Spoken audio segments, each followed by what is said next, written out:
You're tuned in to the Mind of an Entrepreneur show with your host, myself, Sajdah Wendy Muhammad. I am a multi-million-dollar business developer. I have developed business and real estate around the world, and I want to share with you my mental strategies, my technical strategies, and how I made it in the world of business. So I don't teach theory. I tell you about my life and introduce you to people who can also share with you what they've done to become successful. This is a practical show. This ain't a theory show. You don't want to miss it. So stay tuned. Assalamu alaikum, family. Peace be unto you and Ramadan Mubarak. Welcome to the Mind of an Entrepreneur show. We've got about 30 minutes left before sundown over here in Chicago. But we're going to bring to you another new emerging new market leader, an industry disruptor, a lifestyle and a fashion brand, Adilah M Studios. So sit back, relax, and we'll be right back with you.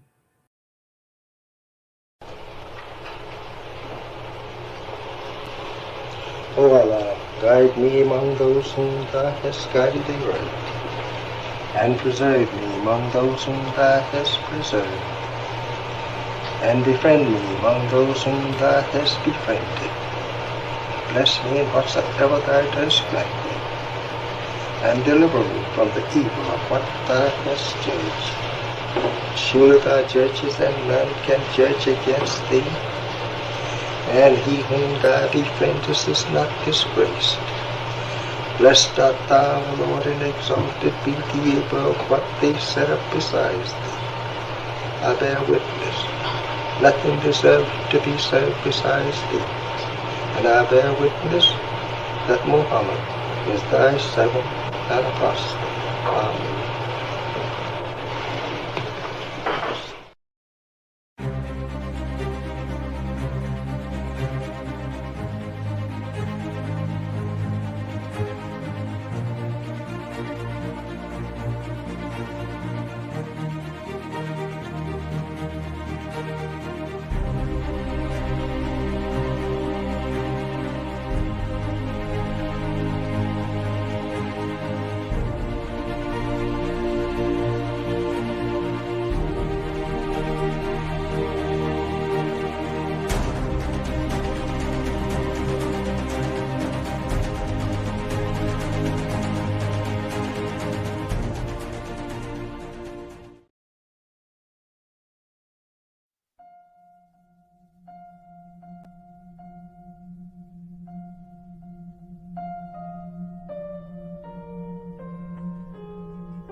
Assalamu alaikum, family, once again, and Ramadan Mubarak. You're tuned into the Mind of an Entrepreneur show, and this is our series on Black Muslim businesses. And before we get started, I just want to remind you all about a couple of things. You know, I've been having a blast the last 2 weeks participating with our brothers and sisters from London and around the world on the Spiritual Injection podcast.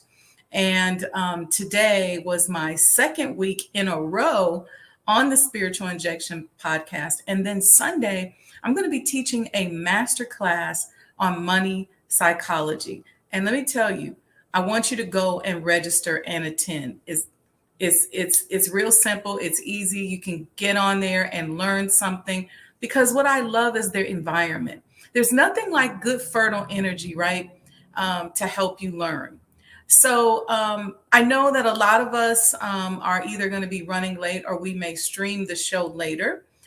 So make sure you like and subscribe to the Sajdah Wendy Muhammad YouTube channel. I'm sacrificing no water, no drink until after the show for me.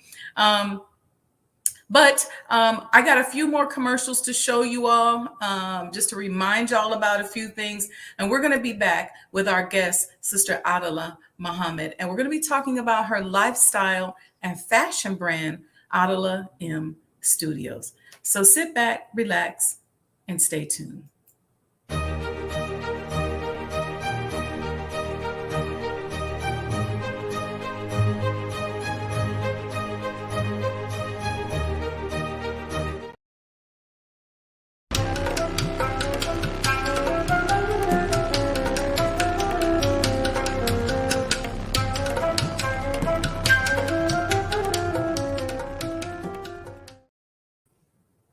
All right, we're back. Y'all ready? Welcome to the Mind of an Entrepreneur show. And I'm going to bring my sister in.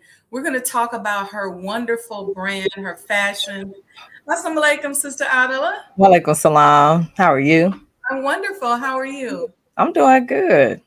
Thank you for joining us. I love that green wall behind you. Oh, thank you. I appreciate it. Yes. Green right there. Yes. So, Sister Adilah, how did you get into the fashion industry? So we could take it all the way back. Go all the way back. Yeah, all the way back. When I started fashion, I guess it was something that was like really, really young, something that had piqued my interest. My mother said that it started when I was either in preschool or kindergarten. The teacher had us do a hand sewing project of making like a bear or some sort of some type of like easy project. And I'm very strong-willed, so if I want to learn how to do something on my own, I'm going to go for it. Yeah, I don't want nobody to help me, unless I really need it done. I need somebody to help me. And then later on, my mom, she sold some of her clothes. She didn't sew a lot of her clothes, but enough for me to notice. Okay. And I think she did sew occasionally my clothing.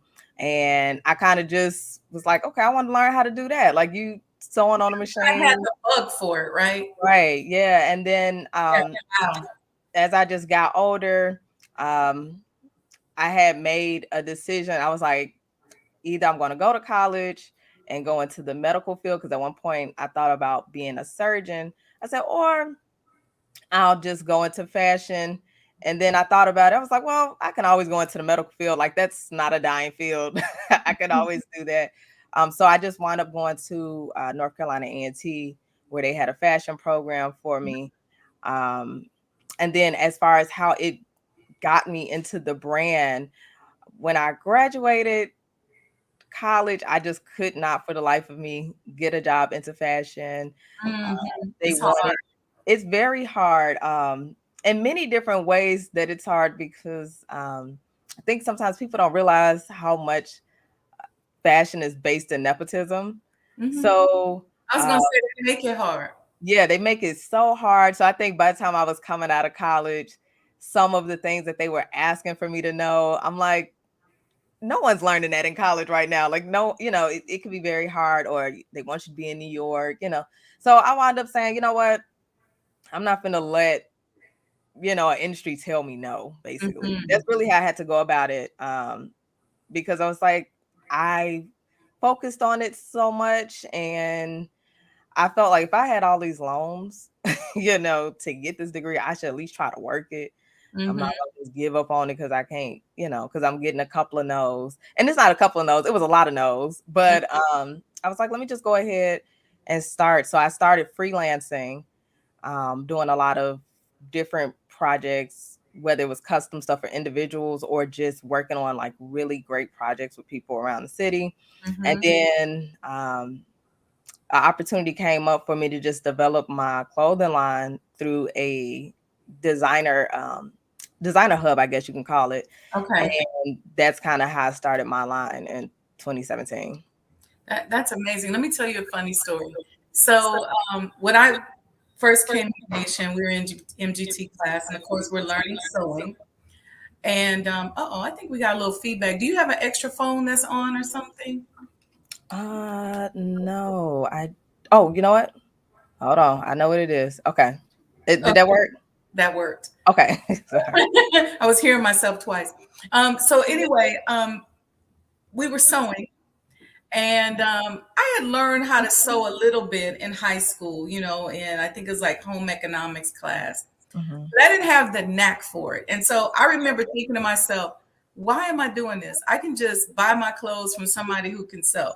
But they said, well, no, you got to know how to sew. And I said, all right. So I made this skirt and I took it to MGT class and they made me take it all apart. They were like, no. And then later, the captain was like, I think we still got that feedback. Sister Captain was like, you make good bathing suits. You do a great job with the sisters, but you can't sew.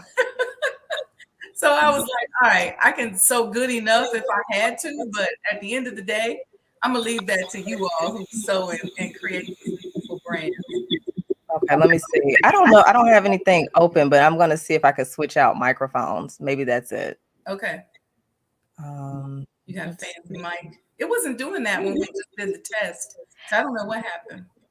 Yeah, and then I guess I'm scared to like I have a little small pop-up box on the side. It's always been there, but I don't know if I should touch it. So I mean if I should touch it, so I'm scared to touch it. Okay. Let me see. Yeah, I don't know. Let's see. Okay, what about now? Okay, well, we'll bear. Yeah, it's worse now. Whatever you It's just did. worse. Oh Mhm. my gosh, I'm so sorry. We'll bear with it, I guess. Uh, yeah, So tell me about your brand. You said you went through a fashion hub and you started your brand. Tell me about the brand. yeah. So, my brand is Adilah M, and basically, it is a women's brand that is focused in femininity, providing elegant and soft silhouettes for women, basically. I also do what's called small batch minimums, which Mhm. means that I do not overproduce my collection. So everything that you see is very small, with the hopes that if people are buying into it, I'll always produce it. But if it's something that they're not interested in anymore, I just pivot. It's no point in wasting money into it. It's no point of providing excess waste. Because you don't want to have to put stuff on sale. Now, is it made to order or it's ready wear? It's ready wear. So I do a mix of both.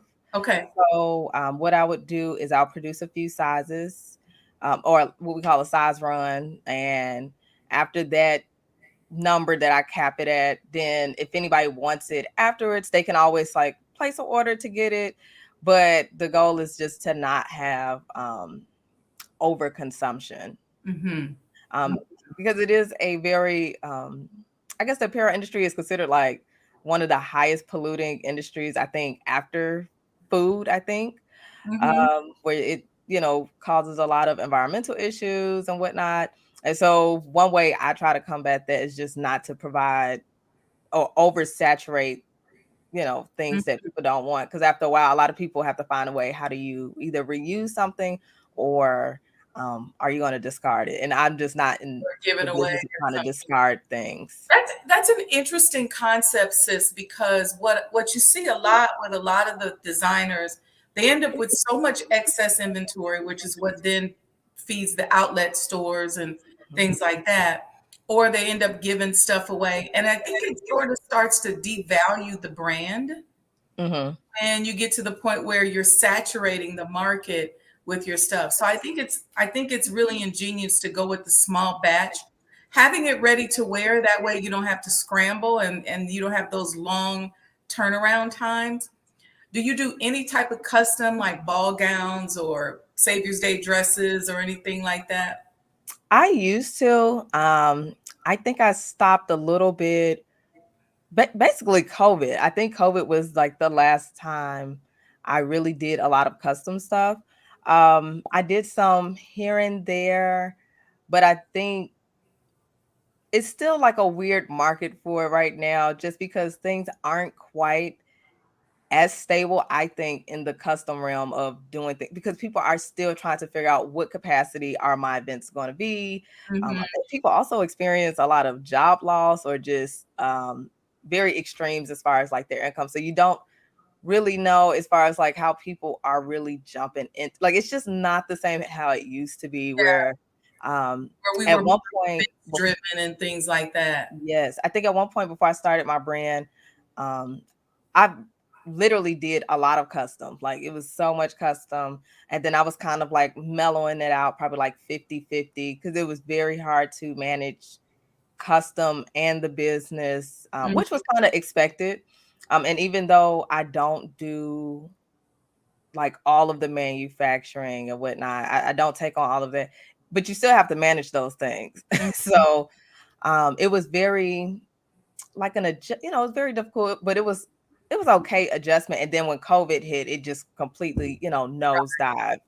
Yeah, Like for many people who are in this industry, it just um just went downhill. yeah. So the only way I pivoted from that is when, of course, people needed masks. I would just kind of Oh, I do see. special contracts, which was different. You know, who thought I was gonna? I think I made, kid you not, probably about somewhere between 3,000 to 5,000 masks, I believe, at some point. Yes. You know, it's interesting because what I'm seeing in the fashion industry is sort of this pivot, as you mentioned, where now loungewear, you see like Lululemon stock going through the roof and everybody's looking for loungewear. How has that impacted your business? Um, I don't, I don't know if it has impacted my business a whole lot, only because I think so. I don't think that my brand in particular has already been geared towards leisure, if that makes sense. I see. And so it was not necessarily a burden for people to see my stuff because for them, I'm kind of like that special occasion. I'm like when you want to go somewhere and fly after work, so you know, you have your nice transition between day and night. Um, the standout where sometimes, you know, like I said, just very statement pieces, I guess. So it's very hard sometimes, I think, to be very statement in a very leisure way.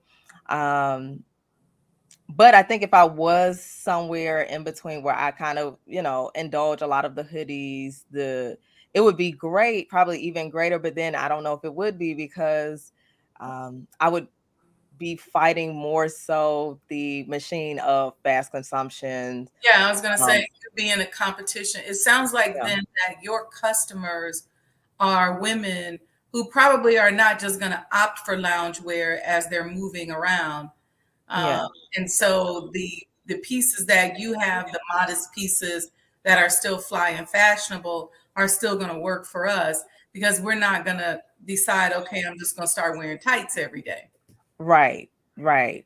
Um, and I think that the good thing about a designer like me, one, you don't have like the mental gymnastics of whether like a child who's like 7 years old made the outfit. Um, you also get a chance to have, which I think is completely non-existent in the fashion industry right now. I talk about it all the times in different conversations, which is the fact that a lot of mass consumption has eliminated community. And so a lot of people get to know me on a personal level and could say, hey, my designer is, I go to her for this, that you don't get a chance to do with other big name brands because it's very impersonal. Mhm. You could kind of, you know, email me, hey, I like this thing, and you know, can you get it in this size for me? You know, with you know, what's the cost? You know, there's a lot of like I said, community that is built in my brand that is not something that's afforded in a brand that sells maybe a shirt for like $12 and whatnot. And then because you're investing, you want to hold on to those pieces. You know it's gonna last a little bit longer. You're That's investing in yourself. You don't see it as something that I'm gonna just throw away a few, you know, wash and wears.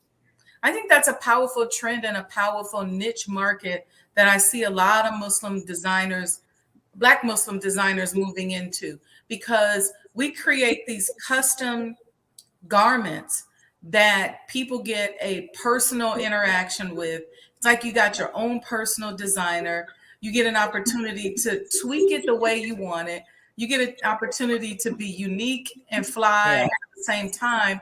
And that's just not often offered now in the broader community. It's pick it up off the rack and that's it. But what you're offering and what so many other Muslim designers are offering is an opportunity for people to customize their a unique look for themselves.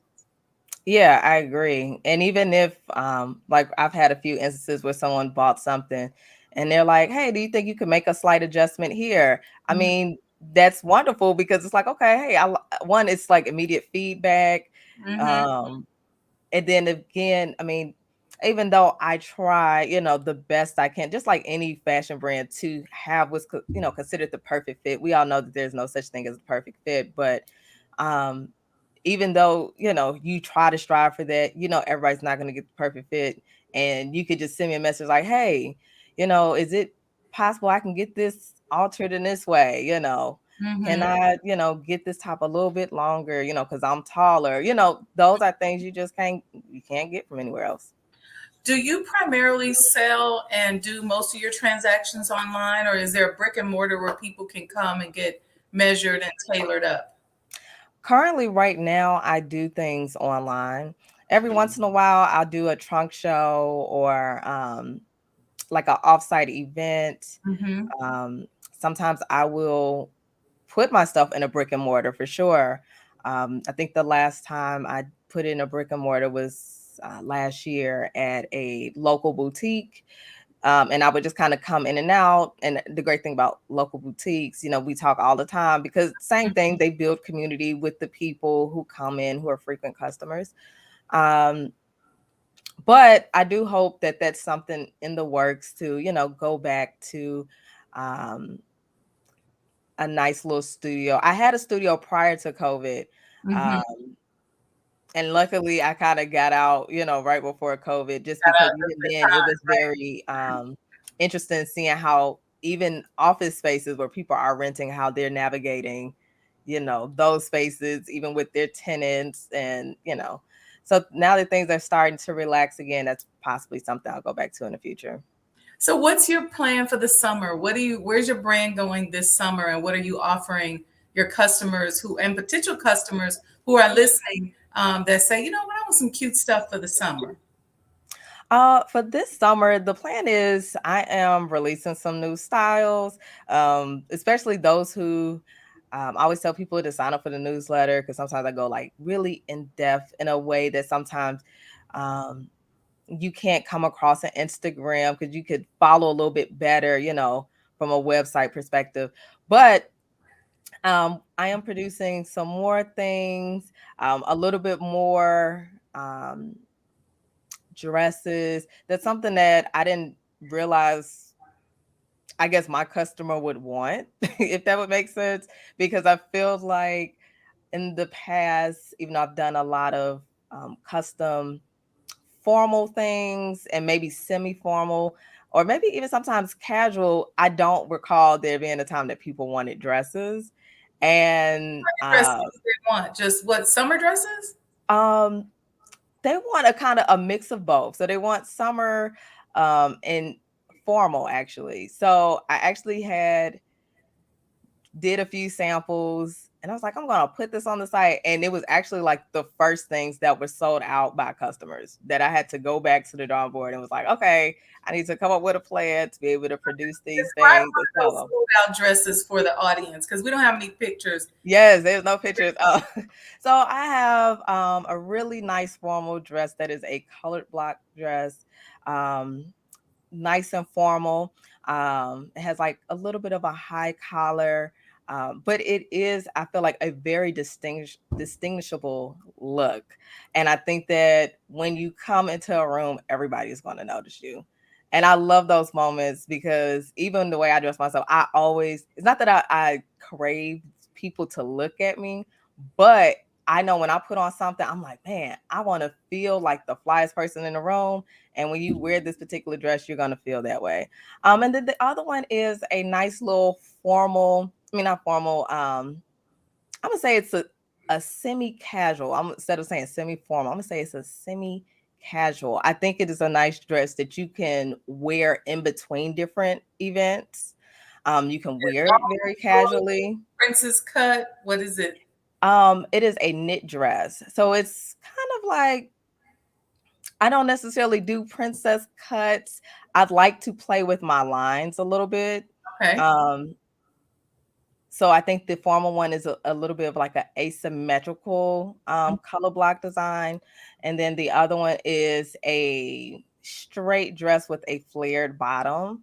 So almost like a little mermaid dress. But it has nice metallic creamy colors. I mean, it's just a really cute dress that I think that people would like to wear and be able to say, like, I'm just gonna wear it to brunch, or I'm going to go to this like semi-casual event and not feel like I'm too dressed up, but you still gonna look like the best thing that walked in the room. So we can find that on your website. It is coming this May.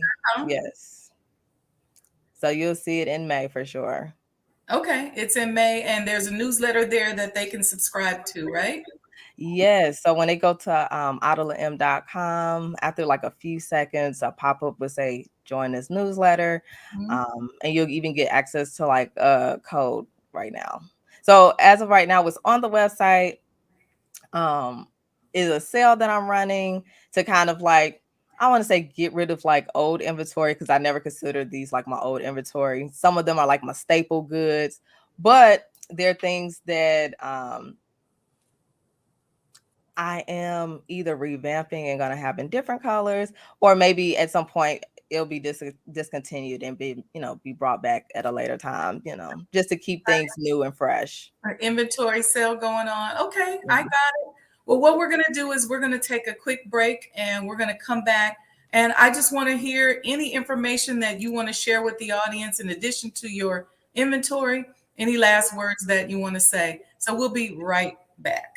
Okay. So you're still more bullish in terms of appreciation on copper than you are on gold within the next 5 years? Copper is a critical metal. I want to be invested in gold and copper in particular, because copper is the critical metal of the future. Without copper, there's no electricity. Without electricity, we have no transportation, we have no communication. Think about it, it's like we don't have the lifestyle we have without copper. The difficulty with copper right now is the production is pretty well maxed out, and the industry is not putting enough money back into developing new projects. Not because they don't want to, but again, it's access and process. Is that new discoveries are far and few between, and then it takes 10 years to permit and build. It takes a long time.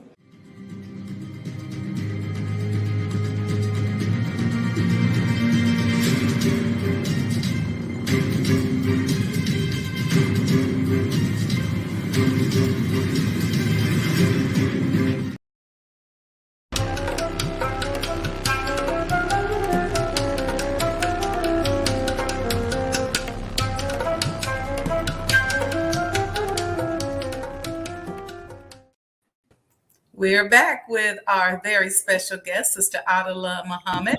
She's talking to us about her studio, her brands, and she's going to let us know what do you got coming up for the summer and what do you want to tell our audience before the end of the show? Parting thoughts, I guess. One, I did just remember this other memory. I would like to bring that up. I know he brought up the whole thing about MDT class. I forgot I wound up learning also how to sew at some point in MGT class, and I got a chance to learn from I'll never forget her. She was one of the seamstresses in the mosque that ran the factory, and she was the one who, well, actually when I came to class, it was the same thing. I saw people sewing. I was like, oh, I want to do that. That's cool. And I remember everybody saying, no, she's too young. She should not be doing this. This is like what the adults are doing. And Sister Priscilla said, I don't see why she couldn't. She needs to come into the class and do it. And I was out of the class and I wound up doing it. And I guess the reason why I'm saying that is because there'll be people who'll be watching and they may see different interests that their children have. And we always sometimes try to figure out what's best for a child instead of just saying like, let's just try, you know, and if the child doesn't like it, Okay, great. We found out something that they don't like. So I want to encourage people to try to invest in what their children are interested in, because you just never know. I mean, I'm a clear example. You never know how far, the child may take something. Um, I also would like people to know that I know there's some people who are watching who are my supporters. I'm very thankful for everybody who supported me throughout the years, because it's just not an easy journey. Mm. And though I'm still learning and I'm still growing and still navigating things, um, the one thing I could say, and a lot of people can say that know me personally, I have never given up. And I hope that somewhere in the story of the things that I've talked about, that people would just give themselves a chance. Just give yourself a chance. Thank you Um, for bringing that up about the children, though, because I think it's so important that our children have an opportunity to have internships and try things out. Because the only way you're going to really know what your passion is if you try it. And so many of our children, I see it day in and day out as an entrepreneur. They major in stuff because we tell them that mhm. sounds good. Yeah, be a doctor, that sounds good. Be an architect, that sounds good. But they ain't interested in it. And some of them Yeah, even matriculate through school and they don't care about it. that's true. And I think about a lot of times, sometimes when people see me and they're like, well, you went to fashion school and things must be great. And I'm like, hold on now. I'm like, I had people who thought it was a really bad idea I went to fashion school, Mm, who were like, you're never going to be able to do anything with that. And I stuck with it. And I think that what I learned, that I think all of us could just learn in general, because even though people look at fashion as what I do, primarily what I do is business. mm, The fashion doesn't exist without me actually having the business for it to exist behind. yes. And you think about that, you are going to always meet people who, well, you're going to meet people who are going to be interested in you, but that doesn't mean that they value you the same way, and Mhm. that you guys have a, what do you call it, the same mind as far as where you're going, which that's okay too, because you're only going to know that by meeting these people and talking to them. However, you'll meet people who are really into what you're doing, Mhm. and will make great partnerships with you. And I say that to say that I've done all types of stuff that I know for a fact, if I was working, I guess, in the industry under some big name brand, I would never have done any of the things that I've done, because you're put in the box of the designer who makes sweaters or the designers who do children wear, where you Or get a just one little, aspect of it, right? yeah, That's a beautiful thing about being an entrepreneur because you're really a CEO before you yeah. would ever get an opportunity to be a CEO, not even a manager if you were in that corporate setting. So great point. Yeah. So one of the biggest things I've done, um, which is why I also bring home to that point, is maybe prior to COVID, I had a friend who, she's still my friend, but she's a Muslim blogger. And she one day said, you know what, I think I'm going to start a factory that is geared towards, this particular woman who's going to work and sew and whatnot, which was cool. And she had been following the work I've been doing for years, supported some of my earliest work. I mean, even showed up as a photographer for like fashion shows out Mhm. of the kindness of her heart. And I wound up showing up for her later on when she was creating her work. Mhm. And we together, even though it's not my business, but together we helped build a basically a factory here in Chicago, where she leaned on me for expertise. I leaned on her for what, how she wanted to envision it. And it became such a big deal that it was featured, in magazines. And That's as beautiful. of recently, it was even I wound up being spotlighted in the Chicago History Museum.